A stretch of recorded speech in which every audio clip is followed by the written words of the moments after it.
Hello friends, आज फिर हाजिर हुआ हूँ एक और नई जानकारी के साथ, जिसको बोलते हैं सर्वाइकल स्पॉन्डिलाइटिस, जो कि आजकल बहुत कॉमन बीमारी होती जा रही है। ये एक हमारी गर्दन की जो हड्डी होती है, जिसको सर्वाइकल बोन बोलते हैं, C1 से C7 तक। जब इस हड्डी के अंदर या इस डिस्क के अंदर घिसाव पैदा हो जाता है, डिजनरेशन होना चालू हो जाता है, तो एक बीमारी पैदा होती है जिसको बोलते हैं सर्वाइकल स्पॉन्डिलाइटिस। सर्वाइकल स्पॉन्डिलाइटिस में डिजनरेशन के साथ में बहुत से पेशेंट की जो बोन होती है, सर्वाइकल बोन होती है, उसमें ऑस्टियोफाइट्स बन जाते हैं। मतलब ये है कि हड्डी के ऊपर कॉर्नर निकल जाते हैं, या फिर बहुत पेशेंट के लिगामेंट्स यहाँ पर स्टिफनेस हो जाती है, नस दबने लगती है। नस हमारी सर्वाइकल बोन से लेकर के हाथ तक पहुँचती है। जब सर्वाइकल स्पॉन्डिलाइटिस होता है तो नस दबने की वजह से हमारे हाथों में दर्द होता है, शोल्डर पेन होता है, गर्दन में दर्द होता है, जकड़न पैदा होती है, झुंझुनाहट सी महसूस होती है, और कई बार हाथों में जो है सुन्नपन हो जाता है। ये सर्वाइकल स्पॉन्डिलाइटिस के मेन सिम्टम्स होते हैं। जब सीवियर कंडीशन हो जाती है तो बहुत से पेशेंट जो है चक्कर बताने लगते हैं। इसमें सबसे पहले जो कॉज मायने करता है, जो कारण होता है, वो हमारा एज फैक्टर होता है।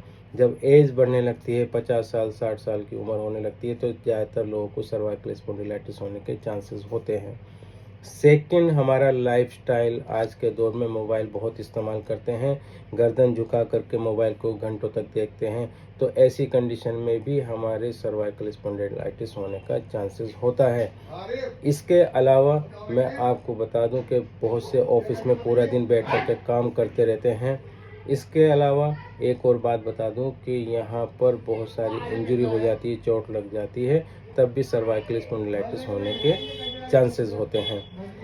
अब इसका बचाव के लिए अब हमें कॉज को ही ध्यान रखना है कि किस वजह से हो रहा है, उस कॉज को हमें दूर करना है। जैसे कि मोबाइल कंटिन्यू इस्तेमाल कर रहे हैं, उसका हम टाइमिंग चेंज कर देंगे।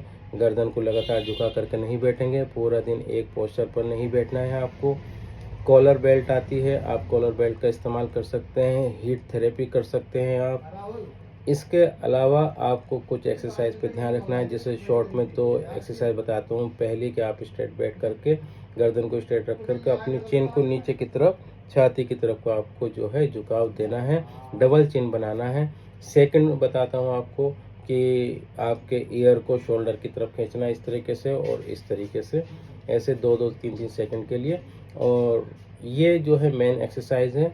इसके अलावा कुछ भी कंसल्ट करना है, कुछ भी जानकारी लेनी है, आप मुझसे डायरेक्ट आकर के मिल सकते हैं। मैं डॉक्टर एहतेशाम अंसारी, नूरपुर।